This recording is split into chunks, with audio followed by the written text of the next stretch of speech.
எனக்கன்பான தேவ ஜனமே, இந்த காலவெள்ளி இயேசு கிறிஸ்துவின் வல்லமையுள்ள நாமத்தினாலே உங்களுக்கு நான் வாழ்த்துக்களை அறிவிக்கிறேன். நாம் தேவனுடைய வல்லமை என்கிறதான தலைப்பின் கீழ் நாம் இன்றைக்கு சிந்தித்து கொண்டிருக்கிறோம். ஆண்டவராகிய தேவனுடைய வல்லமைக்கு முன்பாக யாரும் நிற்க முடியாது. ஏனென்றால் நம்முடைய ஆண்டவர் வானத்துக்கும் பூமிக்கும் சகல அதிகாரம் படைத்த ஆண்டவர்.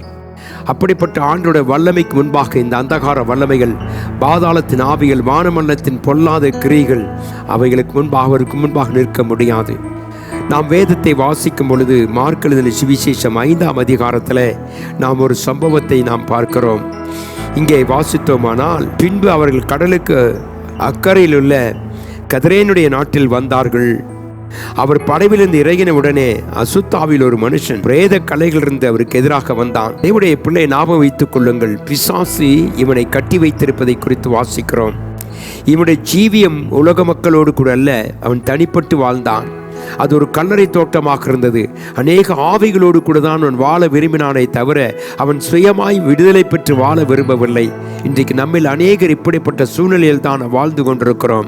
என கண்பான தெய்வ ஜனமே, இந்த கால வேளையில உன்னை விடுவிக்கவே இயேசு வந்திருக்கிறார். ஞாபகம் வைத்துக் கொள்ள வேண்டும். தேவனுடைய வல்லமையை குறித்து நாம் சிந்தித்துக் கொண்டிருக்கிறோம். இவன் பல ஆண்டுகளாக இவனது குடியிருப்பிலே, இவனுடைய வாழ்க்கையில, இவன் கல்லறை தோட்டத்திலே தான் இருந்தான். அவனோடு கூட ஜனம் வாழ முடியவில்லை, அவனிடத்தில் ஜனங்கள் போக முடியவில்லை. அந்த ஏரியாவிலே வரும்பொழுது அவனே கூக்குரலிட்டு அநேக காரியங்களை செய்து அவன் தன்னை கெடுத்துக் கொண்டிருந்த இடத்திலே தான் இயேசு கிறிஸ்து வருகிறார். அருமையான தேவப்பிள்ளை, இன்றைக்கு உன்னுடைய வாழ்க்கையில சில நஷ்டங்களை கொண்டு வந்து, உன் குடும்பத்திலே தோல்விகளை கொண்டு வந்து, உன் பிள்ளைகளுக்கு நல்ல ஆரோக்கியம் இல்லாமல், உங்கள் வருமானங்கள் நிறுத்தப்பட்டு, உன் பிள்ளைகளுடைய எதிர்காலம் கட்டப்பட முடியாமல் இந்த அந்தகார ஆவிகள் உன்னை ஒருவேளை அலக்களித்துக் கொண்டிருக்கலாம். ஆனால் இன்றைக்கு தேவனுடைய வல்லமையை சந்தித்து பார், தேவனுடைய கிருபை சந்தித்து பார். வேதம் சொல்லுகிறது, அவர் அங்கே வந்த பொழுது வேதத்திலே வாசிக்கிறோம், அந்த பிசாசுகள் நடுங்கினது என்று சொல்லி. இந்த சரித்திரத்தை நீங்கள் வாசித்து பாருங்கள்.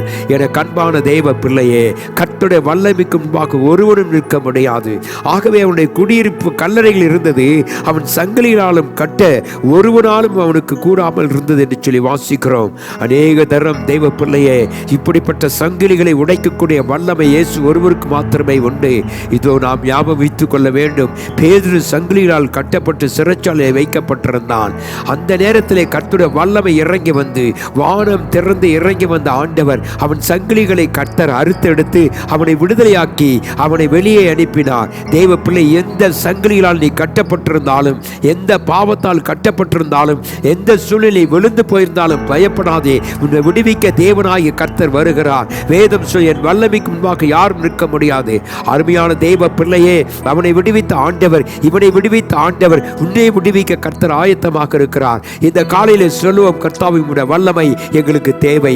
இன்றைக்கு விசுவாசலாகிய நாம் தேவனை சார்ந்திருப்போமானால், இவனுக்கு கர்த்தர் விடுதலை கொடுத்து, இவனை கர்த்தர் முற்றிலுமாய் சங்கிலிகளை உடைத்து இவன் வாழ்க்கையில் ஒரு புது மாற்றத்தை கொடுத்த அதே ஆண்டவர் இன்றைக்கு நம்மோடு கூட இருக்கிறார் என்பதை நாம் உணர்ந்து கொள்வோம். ஏனென்றால் தேவனுடைய வல்லமை மாறாத வல்லமை. ஆகவே தேவனுடைய பிள்ளையே, சிறைச்சாலையில் இருந்ததான பேதுருவை கர்த்தர் விடுதலையாக்கி அவனை கர்த்தருடைய சமூகத்திலே கொண்டு வந்தார். இன்றைக்கு விடுதலையாக்கப்பட்ட நீ நானும் தேவனை ஆராதிக்க கர்த்தர் உதவி செய்யும்படியாய் சொல்லுவோம். கர்த்தாவே, எங்களை சுற்றிவிட வல்லமை இருக்கிறதுக்காய் ஸ்தோத்திரம், உடைய கிருபை இருக்கிறதுக்காய் ஸ்தோத்திரம். நீ என்ன நிலைமையிலே விழுந்தாய் என்பதை அறிந்து நீ கர்த்தரிடத்தில் திரும்பி வரும்பொழுது உனக்கு ஒரு புது வாழ்வை கர்த்தர் தர விரும்புகிறார். உன் வாழ்க்கை அற்புதமாய் இருக்கும். பயப்படாதே. இந்த தேவன் உன்னை தேடி வருகிறவர், வல்லமுள்ளவர். அவர் சர்வ வல்லமுள்ள தேவனாகிய கர்த்தர். அவருக்கு முன்பாக நம்மை ஒப்பு கொடுப்போமானால் உன் வேதனைகள் மாறி, உன் வேதனைகள் நீங்கி நீ சுகமாக இருப்பாய். கர்த்தர் தாமே நம்மை ஆசீர்வதித்து நம்மை கனப்படுத்துவாராக. கண்களை மூடி ஜெபிப்போம். எங்களுக்காக இந்த உலகத்திலே வந்து கர்த்தாவே, எங்களுடைய பாவங்களை சுமந்து கொண்டு சிலுவை மரத்திலே கர்த்தாவை மரித்து நீர் எங்களுக்கு விடுதலை கொடுத்த தேவன். ஆண்டவரே, உம்முடைய வல்லமை நாங்கள் நினைக்கும் பொழுது நீர் கர்த்தாவை இந்த உலகத்தையும் சகலத்தையும் நீர் படைத்து ஆண்டு கொண்டிருந்த தேவன். அப்பா, இன்றைக்கு எங்களுடைய வாழ்க்கையில நீ நன்மை செய்கிறதுக்காய் ஸ்தோத்திரம். கர்த்தாவே, யாரெல்லாம் ஆண்டவரே இப்படிப்பட்ட ஒரு பிடியிலே பிடிக்கப்பட்டிருக்கிறார்களோ அவர்களை எல்லாரையும் நீர் விடுவித்து அவர்களை ஆசீர்வதித்து கனப்படுத்துங்க ராஜா. ஒரு புது கிருபை இருக்கட்டும் கர்த்தாவே. நீரே மகிமையான காரியங்களை செய்கிறதுக்காய் ஸ்தோத்திரம். தேவ கிருபை, தேவ ஆசீர்வாதம் கர்த்தாவே.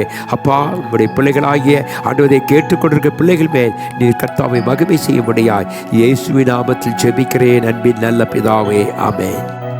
தேவன் நம்மை ஆசீர்வதிப்பாராக. ஆமென்.